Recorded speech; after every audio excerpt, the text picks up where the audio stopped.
বাংলাদেশের মধ্যে যে বিপর্যয়টা চলতেছে এর মাঝখানে সেটা ডেফিনেটলি অনেক মানুষ কষ্টে আছে। এটা যেমন একদিকে দুঃখের কথা, আবার একইভাবে এটা আমাদের জন্য খুব ভালো লাগার কথা যে পুরা জাতি যেভাবে ইউনাইটেড হয়েছে মানুষের পাশে দাঁড়ানোর জন্য, সেটা অ্যাকচুয়ালি আমার মনে হয় যে কষ্টের যা পরিমাণ তার চেয়ে মনে আনন্দটা বা আমাদের পরিতৃপ্তির জায়গাটা ওটাকে আরও ছাপায় গেছে।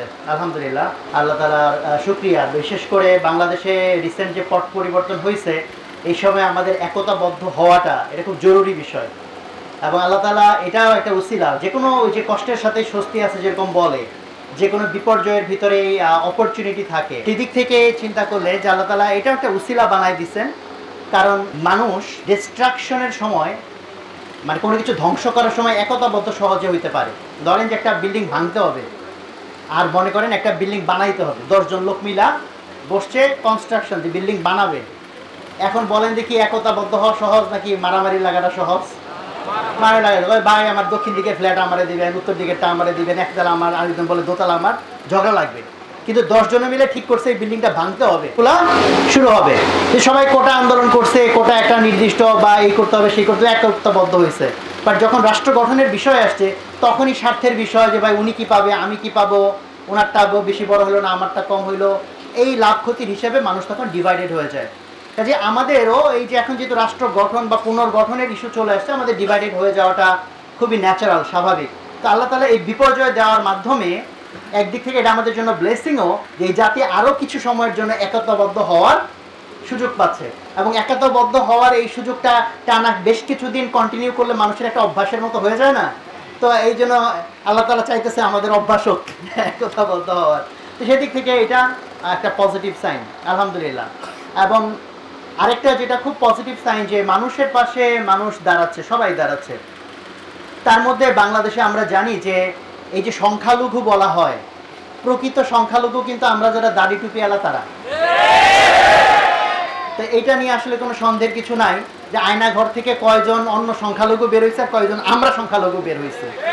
প্রত্যেক জায়গাতে মিডিয়াতে বলি, বিভিন্ন রকম কিছুতে আমাদের এটা নিয়ে একটা ভালো স্টাডি এবং একটা ডকুমেন্টেশন দরকার যে কতভাবে এই দাড়ি টুপিওয়ালারা যে সব প্রকৃত সংখ্যালঘু, এটার একটা রিসার্চ হওয়া দরকার।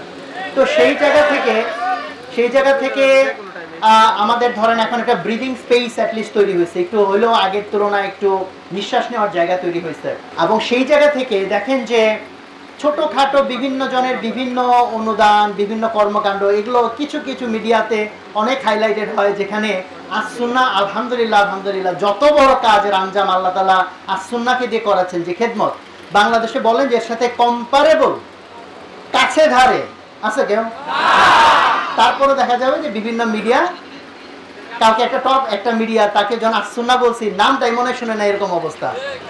তো যাই হোক আলহামদুলিল্লাহ, তো সেই জায়গা থেকে আমরা এইটাকে আমাদের জাতির জন্য একইভাবে আমরা একটা মাইল ফলক হিসেবে দেখতে চাই, যে শুধু আসসুন্নাহ না, মানে ইসলামিক অঙ্গনের মানুষজন যে কোনো ক্রাইসিসে যে সবচেয়ে অগ্রণী ভূমিকায় থাকে, কিন্তু সেটার মূল্যায়ন তো আল্লাহ তাআলা করবেন, কিন্তু জাতির ভিতরে মূল্যায়নের জন্য না, ইসলামের স্প্রেডিংয়ের জন্য, ইসলামের সৌন্দর্যটাকে ছড়ানোর জন্য দাওয়াত মনে করে যে মিডিয়া কাভারেজ বা যে মানুষের মধ্যে ছড়ানোটা দরকার, সেই জায়গাটাতে আমার মনে হয় আমাদের একটা নতুন মাইল ফলক তৈরি হতে যাচ্ছে ইনশাআল্লাহ। এবং সেই মাইল ফলকে আমরা সবাই এখানে, আপনারা যারা কাজ করতেছেন, যারা অনুদান পাঠাইছেন, যারা ইভেন অ্যাটলিস্ট দোয়া করতেছেন, তারা সবাইকে আল্লাহ তাআলা জাযা খায়ের দান করেন। আর আমরা যারা কাজ করতেছি সেক্ষেত্রে দেখেন, খেয়াল করেন বিষয়টা, মানুষ যখন তার উদ্দেশ্যটাকে বড় করে তখন তার কাজ করার অনুপ্রেরণাটাও বেড়ে যায়। এই আপনারাই যদি না জানতেন যে এই প্যাকেট কিসের জন্য করা হবে, এটার পারপাস কি, জাস্ট আপনাকে বলা হলো ভাই কয়েকটা প্যাকেট করবেন, ইভেন আপনার কিছু টাকাও দেওয়া হবে, ধরেন 100 টাকা 200 টাকা 500 টাকা দেওয়া হবে, যেরকম রেটে একটা লোক ভাড়া করা হয়, আপনারা কি যাইতেন? বাট এখন আপনারা কি টাকা পাচ্ছেন? উল্টা কি নিজের পকেটে টাকা খরচ করে আসছেন না? যাতায়াত ভাড়া কি দেওয়া হয়েছে? দেওয়া হয় নাই। বাট এই কাজ করে, এবং দেখেন ইভেন আপনাদের যদি টাকা দেওয়া হয়, যে শ্রমিক টাকা পেয়ে ধরেন একটা কাজ করে, মার্সেনারি ভাড়াটিয়া, দিন শেষে সে এক্সস্টেড থাকে, দিন শেষে মনে হয় যে ভাই কি একটা লাইফ, এত কষ্ট করে 2 টাকা কামাইতে হয়। বাট এইখানে সারাদিন আপনি কাজ করতেছেন, নিজের পকেটে টাকা খরচ করতেছেন, এবং দিন শেষে যখন যাচ্ছেন মনটা খারাপ লাগতেছে না পরিতৃপ্তি লাগতেছে?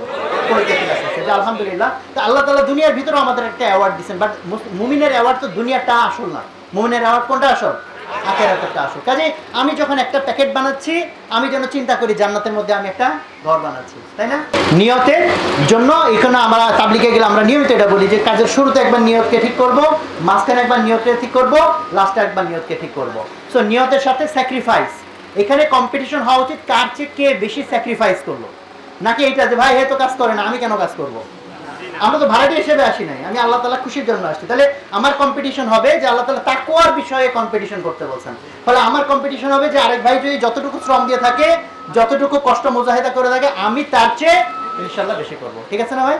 এই জন্য আমরা নিয়তটাকে সহি করব, বারবার নিয়তটাকে নিজেকে শুধরায় নিব, এবং আমি আমার স্যাক্রিফাইসের জায়গা থেকে ফার্স্ট হওয়ার চেষ্টা করব, যাতে আল্লাহকে ভীতির জায়গা থেকে আমি যেন টপ ক্লাস A+ লেভেলে থাকতে পারি।